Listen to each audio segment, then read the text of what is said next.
Good afternoon and welcome to Hudson Institute here in Washington, D.C. We are a research organization dedicated to promoting American leadership for a secure, free, and prosperous future. My name is Jeremy Hunt and I'm a media fellow here. And I'm so honored to have with us Congressman Dan Crenshaw of Texas, who is joining us today. And we're going to be talking about policy, specifically with regards to China. I want to talk about Congress's role in countering China. And I want to first just by sharing a little bit of Congressman Crenshaw's background. He's a proud sixth-generation Texan, and from an early age, Representative Crenshaw knew that he wanted to serve his country with the most elite fighting force in history, the U.S. Navy SEALs. Following his graduation from Tufts, he immediately reported to SEAL training in Coronado, California. And after graduating SEAL training, Crenshaw deployed to Fallujah, Iraq to join SEAL Team 3, his first of 5 deployments overseas. He retired in September of 2016 as a lieutenant commander after serving 10 years in the SEAL teams. And soon after, Representative Crenshaw completed his master's in public administration at the Harvard Kennedy School of Government. And in November 2018, he was elected to represent the people of Texas in the 2nd Congressional District in Texas. In Congress, he serves on the House Energy and Commerce Committee, which, as many of you know, has the broadest jurisdiction of any legislative committee in Congress.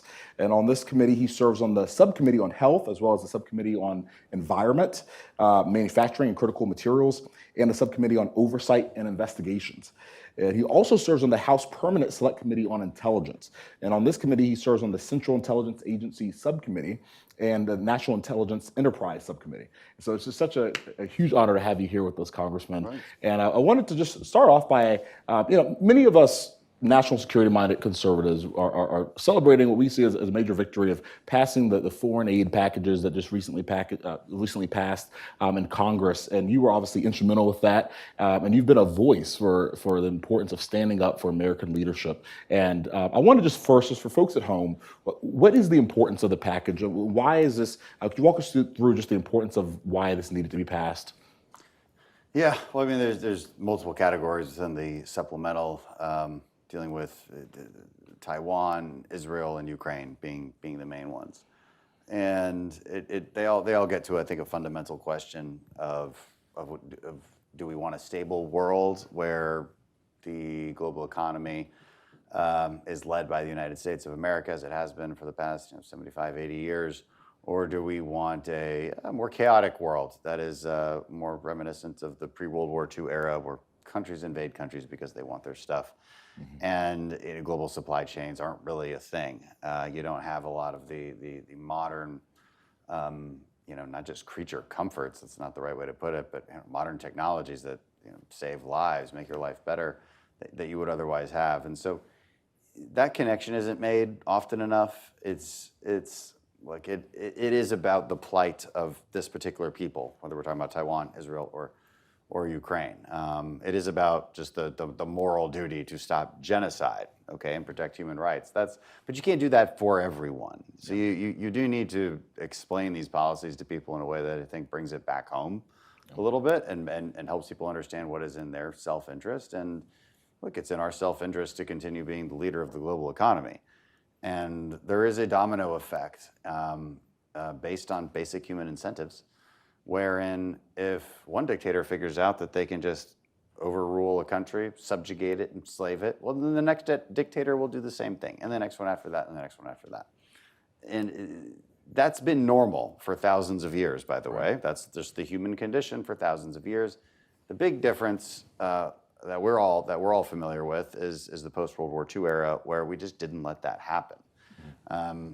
And that's just not appreciated very often, and so a lot of reasons to support our allies, but they're usually described in these kind of starry-eyed, intangible, moral benefits of protecting democracy and freedom and doing what's right and all that, and that's all well and good. That's all true, but I think it's important to bring it back to just steely self-interest. That's right. And so yeah, that's the fundamental reason why you support it. With Ukraine specifically, it's also one more note to make would be that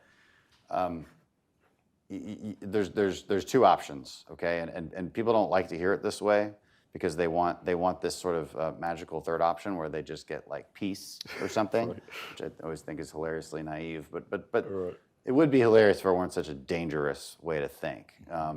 Because the thing about their position is it leads to war.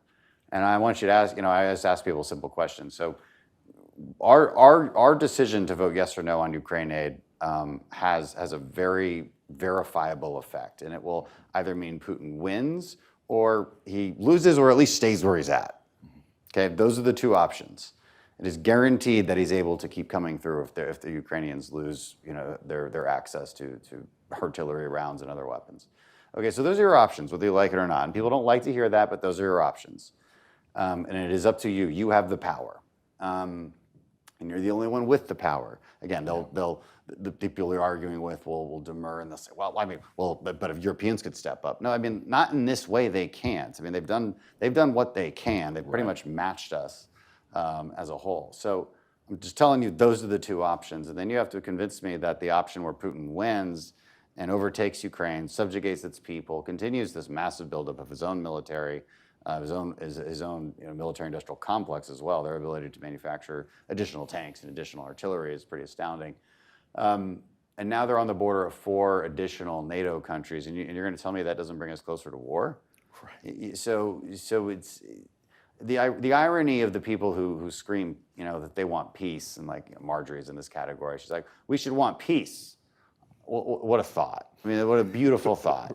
But the other side always has a say in that, and if you take time to think about this situation a little bit, not stopping Putin where he's at now is the likeliest thing to lead us to war, because of the situation I just laid out. I just don't think that point's certainly never been made by the president. I'm not sure he's even thought about it very much. But it should have been made by at least somebody in the administration, and that's been a frustration that it hasn't. Absolutely. I think I speak for a lot of folks when I say I appreciate just the messaging that you've done on it and really articulating this to the American people in a way that some haven't, and it really matters. I want to talk a little bit about China as well, and in which way and what are the most important ways do you see the most important provisions in the supplemental that you think best kind of goes towards our aims of countering China? Yeah, I mean, it's pretty basic stuff. It's investing in weapons systems that scare them. Okay, a Columbia class submarine is an extremely scary capability. Yeah. Nobody in the world can match what we can on the submarine front. That is our exquisite deterrent against other powers. So continuing investment in those technologies is of course important. This was a small part of that. We've been investing in that for a long time. And look, just giving the Taiwanese the foreign military financing credits that they need to just buy the weapons they need, and then making sure that we're actually, and that has a consequence as well of reawakening a lot of these production lines that I think have been too dormant for too long. Ukraine has that effect as well, and so there's been a lot of good strategic value actually out of the Ukrainians fighting back against the Russians and our support for them, because it has exposed what is a real problem in our military-industrial complex, which is that it's kind of dormant. It's become atrophied. So you have to have demand in order for the private sector to want to bring those production lines back on. Right. And there's different weapon systems for both of those cases. But in the end, to defeat China, there's a whole bunch of things you need to do, but you have to invest in capabilities that they can't really deter, and you have to invest in Taiwan, making it a porcupine that is so costly to invade that they just don't want to. Right, and of course we know that the Chinese Communist Party is investing in their own military at a clip far quicker than our own, and so that is a huge part as well. And we hear this kind of from some so-called China hawks that they'll say that they'll seem to emphasize concerns about China and downplay Ukraine and downplay Russia and Iran. But don't you see how in which ways are all these issues kind of connected? They're definitely connected. Kind of the first answer I gave. They're connected because we need a stable world that's run by us. Right. That's in your interest. So that's the simplest way to explain it to the American people. Why does this matter to you? Because your entire way of life is predicated on a stable global economy that we run. Nobody appreciates that enough, and you cannot say it enough. And our leaders have failed to make that case for so long, and it's very frustrating to me because it makes my political job way harder. That's right. Right. I wish people just understood global economics, but they don't. And so you got to start there and then get to here. And by that time, they're already angry at you. So it's and so I can't tell you how much that frustrates me. But a simple example of how they're connected is, well, look, if you're Xi Jinping and you realize that the West will only support Ukraine for 2 years, you've just adapted that to your planning if you want to invade Taiwan. Got it. Their clock is about 2 years. That's what we know. Then the public gets frustrated and then they leave. So that's a pretty dangerous signal to send. Right. And I don't like that. Everyone's like, well, why is it up to? People get very frustrated by these explanations because and in the end they're frustrated because they want a different world. Right. And I'm like, I want a different world too. We can write a fiction novel about it if you'd like, and we can read it together. But it's not real. Yeah. The real world is this, and there are bad people in it, and bad people, just like all people, operate off incentives, and they respond to strength. And so you have to demonstrate that strength and that deterrence to get them to not do what you don't want them to do. I mean, it's really, everything is that simple and therefore connected. Absolutely. I want to talk a little bit about the TikTok divestment, kind of the divestment bill.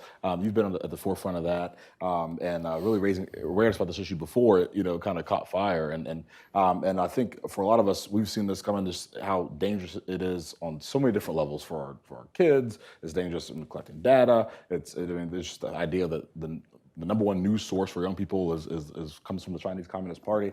Yeah. So could you just talk a little bit about we've seen attacks on the process of it, that, this is some attack on free speech. I mean, some folks are kind of parroting some China talking points. Could you talk a little bit about the process of it, what actually happens with this forced sale, and how it's limited in scope, and then why you support it? Yeah, it was a very carefully drafted legislation, and I think a lot of thought was put into it, realizing that there would be challenges on a First Amendment basis. It's a bit unprecedented in many ways. And so the final legislation being what it is, which is an entity can't be controlled by a foreign adversary according to our legal definition of what we label as foreign adversaries, which involves more than just China. And well, that seems like a pretty reasonable thing that I think will absolutely stand up to any kind of court scrutiny on it. And so this was a very collaborative process. I wasn't a part of it, so I can't really help you with step by step like how this got thought out and what some of the original ideas were versus how it ended up. But I think there's pretty wide agreement that it's going to work. And then the real question is does ByteDance, so ByteDance is TikTok's parent company, right. It's the real owner, and they're actually located in China, and one of their board members' seats is given to a Chinese Communist Party member. There's been plenty of exposed evidence. I think when I saw in the news just recently of data they're forcibly transferred to ByteDance. So all the stories of TikTok not collecting your data, well, they collect your data, of course, but the stories of them not giving it to China it's all been proven false over and over again. Right. But will it stand up to scrutiny? Yes. And look, American investors should be chomping at the bit to try and buy this. Now, will China try and get in the way of that? That's what they're saying they will do right now. So does that mean TikTok disappears? Yeah, that is what it means. I don't know what to tell you. That's technically what it means. I still don't think that happens. I still think in the end they'd rather take, I don't know what the valuation of TikTok is, but it's probably huge. Right. It's $100 billion maybe. If Twitter was worth $42 billion, and Twitter's crap. I mean, it's all just, I hate Twitter. X, whatever. It hasn't gotten any better. Sorry, Elon. Well, yours is one of the better accounts on X. I guess, yeah. I just, I'm not a fan. And but TikTok should be worth a lot more users. The other thing is, the company is completely worthless without American content. Yeah. That platform is only what it is because of American content. There are no other countries really promoting the content and making it this viral sensation, except for Americans. So, if they don't end up selling it, it'll be because Xi Jinping was just like, meh, and just threw a fit and was like, screw you guys. Which is totally possible, and I feel very bad for everyone who has a TikTok account and like legitimately as a business. There's a lot of the arguments we heard, and I am very sympathetic to those arguments. But I still think in the end, incentives win out, and ByteDance certainly has an incentive to sell it at a huge price, and American investors have a huge incentive to buy it, and then we can all be on TikTok, and it would be great. Would you join TikTok if it? I would love to be able to reach that many. I mean, it's got a huge user base. I mean, of course. It's just, but people. The one last thing to say about TikTok is it's not about your data, right? Teenagers don't care that your data is getting stolen. I get it. That's the common reasoning we hear. My problem is and what I always need to explain to people is what the reason we're not okay with it is because it's like a Trojan horse. It's like a propaganda Trojan horse. They've gotten you addicted to it. Maybe they're not doing anything nefarious with it now, although there's some evidence that they have, at least here and in other countries. But if they really want to turn on the juice, they can flood your feed with just whatever they want you to see, knowing full well that you're already addicted to it, and knowing that we have like 150 million users in America on it. Like that's an insane tool. I wish I had that tool against the Chinese. Right. I mean, it's an incredible propaganda tool and information operations tool. So that's what we're worried about. It's like it's if things got bad, what they could make you see. Right. I also just a little like anecdote. One of my little cousins who's on TikTok, he was telling he's just a kid. He's not following anything political, but I kept showing up on his feed. He's like, that's my cousin Dan, and it's like, what is it about your algorithm that is making you see me? Right. It's because I'm getting bashed on TikTok. Of course, I'm very unpopular with TikTok influencers, as you might imagine. And so that just goes to show, though, that he's never shown any interest in politics. He doesn't follow anything political. But it shows how they can absolutely manipulate the algorithm because they're effectively advertising the anti Crenshaw propaganda on that platform. Right. Just a small sample of it. Absolutely. And we know it's not just TikTok. I mean, there are other, even American companies who are very dependent on China. And many say that if we really want to counter China, there's a big part to play of private companies as well. What do you say to that? Yes. I mean, that's a big question. So, it's like which sector? I mean, what I have seen talking to the private sector and I think just sort of looking at the general data is that there's sort of a voluntary divestment, or at least diversifying in the business community, and of course there would be. You're seeing everything that's been going on for the last 5 to 10 years. Any smart business is going to be trying to diversify their manufacturing from China. Whether if that means Vietnam, okay, but I'd like to see it at least nearshoring, if not onshoring. That's a complicated question from a policy perspective because it's, how do we do it?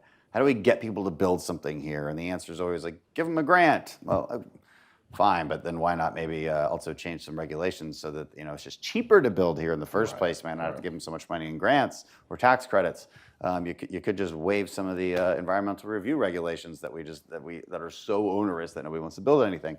Right. There's a lot of things that we need to be cognizant of. We're not totally losing the battle of also just worldwide investment. I heard something very interesting today, which I did not know, that in the maybe past decade or so, if you looked at Chinese investment in other countries, it was like 6 times what the U.S. is, and now it's actually started to fall below. So that's interesting. So they're running out of steam. Their economy is slowing. They're not the giant dragon that maybe we've built them up to be, but nevertheless, it's still good to treat them that way, just so we're always on top. Yeah, and on that note, we've seen that because their economy has been stagnant we're seeing this dramatic uptick in the number of Chinese nationals that are crossing the border here in the United States. I think the numbers are over 25,000, which is already this fiscal year is already more than the entire of fiscal year 23, and we're already there in fiscal year 24 with 6 more months to go. 25,000 Chinese nationals, most of them kind of military-age males. And it doesn't seem like we have many answers about why they're here. I mean, what are the? I mean, it's amazing how the border crisis creates so many other crises in the process. What are the main questions that we should be asking to get to the bottom of that? Well, it's individually dependent, of course. But I will say, like the most likely answer is the simplest one, which is they're trying to escape their crappy country. Well, there's also. It's in general, men are more capable of affording the trip. It costs a Chinese national, like, God, depends on who you talk to and what day of the week it is, but $30,000 to make that trip. You have to pay traffickers $30,000 if you're from China. I've heard that number thrown out. It could be more, it could be slightly less, but it's huge. They're one of the more expensive ones. If you're from Guatemala, it's like a few thousand, maybe less. Okay, but from China, it's a very expensive proposition. So maybe that's why there's more men doing it. It's an arduous, dangerous journey. Maybe that's why there's more men doing it. China is an authoritarian police state that cracks down on political dissenters. So that's another reason you're going to see a lot of people from China. Right. They have a pretty high rate of asylum approval. So that tells you something. Whereas, say that conversely, like the Central American countries have a very low rate because they're kind of obviously economic migrants. They say asylum, but they're economic migrants. They want a better life. That's really nice, but you're not an asylum seeker. In China, like there's a really good chance you're an asylum seeker, because it's China. Right. And so I wouldn't read too much into it. And if the Chinese are trying to do something really bad to us, this is not how they would do it. It would be this would be a very ineffective way of either spying or collecting on us, or even in a worst case scenario, conducting like subversion and sabotage operations. If I'm thinking like with my Navy SEAL hat on, it just wouldn't be the way to do it, honestly. So we have to be worried about China in a lot of ways, and we have to be worried about our southern border just for rule of law's sake. Right. But as far as like, are we worried about an army of Chinese like infiltrating and then like rising up? I don't see. No. Absolutely, and it definitely seems that just the numbers of people fleeing China, and then also even some folks, I'm sure China is probably taking advantage of that in some way, and but they certainly have no shortage of. Well, these trafficking networks have really, because of the open border policies of Biden, these trafficking networks have become more powerful, and they've developed those networks better and better and better. So now it's a business, right? And when there's like this great business going on, there's more people who will apply to it. It's really, I think that's the thing about the open border problem, is it sort of snowballs in that sense, because there's an incentive to create the trafficking network, and once there's a trafficking network, well then now people know where they can volunteer and pay their money to, and that creates even more demand, and it just keeps going. That's why you got to close the border. That's right. Well, as we close here, I wanted to end on just one question for you. You are someone who is the same person you were when you got to Congress 5 years ago. You've been principled. You stand on what you believe, and I think that's what a lot of people respect about you. I can't say the same about many other members of Congress, especially even some in our own party, who are just kind of suddenly confused about why national security matters or why we should even be talking about these things. And this kind of isolationist wing of our party seems to be growing in some ways. So I wanted to just kind of zoom out a little bit and get your take on, do you believe this kind of isolationist wind that's flowing in our party is here to stay? And if so, kind of what are those strategies that for those of us who think differently, for us to counter that type of approach? It's tough, and it's sad, and it's frustrating. It's always been there, so it's not like it's new. I mean, at a certain point, don't get my history exactly right on this, but I mean, when FDR was talking about helping the Brits, and even just providing some material assistance, I mean, you still had like an 80% disapproval rating of getting involved in the Europeans' war. Right. Okay, and then times change, and Pearl Harbor happens, but even that wasn't the Europeans, that wasn't the Nazis who did that, but eventually it just took leadership to actually get people to where they needed to be, and then of course, hindsight's always 20/20. It's pretty easy to use your hindsight and look back at World War II and think it would have cost us a lot less to stop that earlier. Yeah. That's a fact. I don't think that's a disputable fact. That is a fact. Now, very hard to assess that fact at the time. So you've got to give the people of the time their due credit, and Right. and just it is what it is. But we should learn, and so I said this in conference to my fellow Republicans when we were debating the supplemental, and I was like, I can't help but observe that everybody here is going to celebrate the 80th anniversary of D-Day coming up here in June. And you're going to act like it's something to celebrate. You're going to act like this is an example of America being on top and doing the right thing, but you're going to vote against Ukraine aid. I'm sorry, but you can't hold those two ideas in your head at the same time. Those are completely inconsistent ideas. Don't give me any. I'm not going to take your bullshit. Those are inconsistent ideas, because what makes it even worse is you're celebrating a moment where we actually sent troops to die. I mean, by the tens of thousands. Whereas you're actually voting against supplying a country that's stopping the tyrant for us with no Americans dying. Right. I'm sorry, but you don't get to celebrate that time of American, greatness is what it would, which is exactly what it is. It's us doing the right thing. We should have done it a little earlier. Would have cost us less, but we did the right thing. You don't get to celebrate that and then refuse to learn the lessons of it at the same time. And so it frustrates me to no end. The isolationist movement too, I think, comes from it's 20 years of global war on terror, a lot of conspiracies and misinformation and narratives that have been spun out of the global war on terror. Right. Again, it goes back to our leaders also never explaining to people, why are we in Afghanistan? That question still gets asked in debates in Congress and just in the media.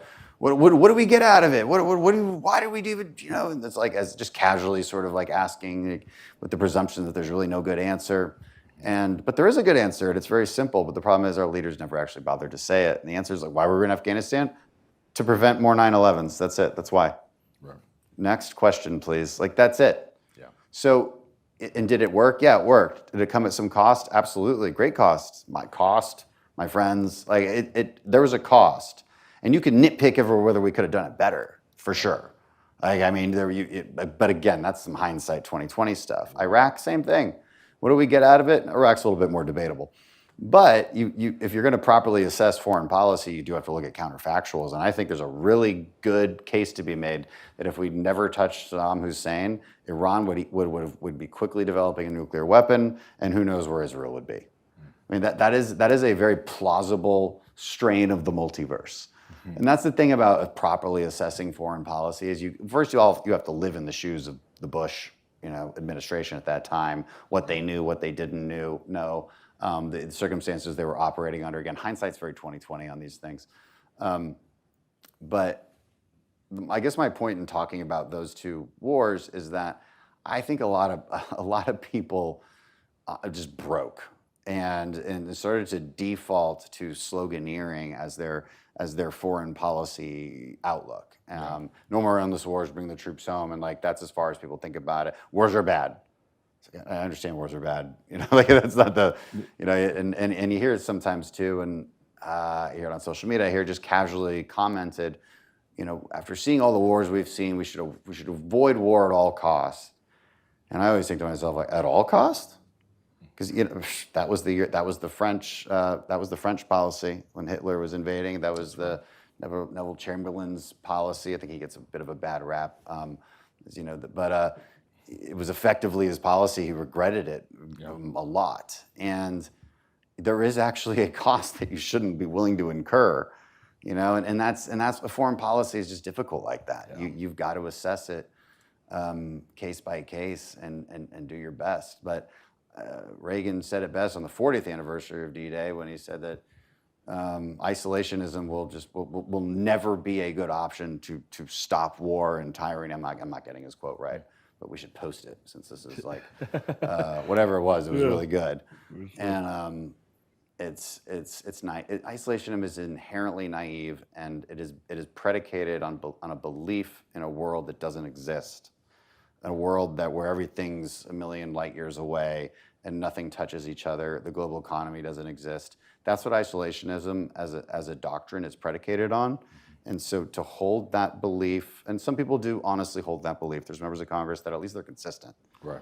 But consistently naive and foolish and I think willfully ignorant of the realities of the world.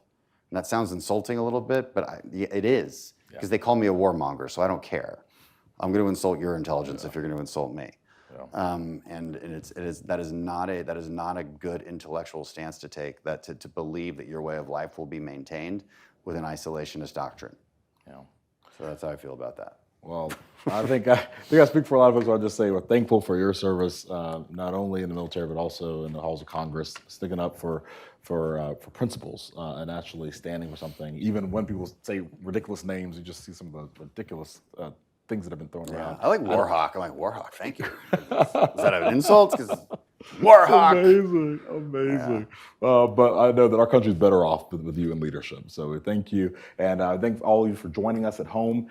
Stay in touch with us. You can keep going back to hudson.org to see the other events that are coming up. And we'd love for you to we'll see you next time. Thank you.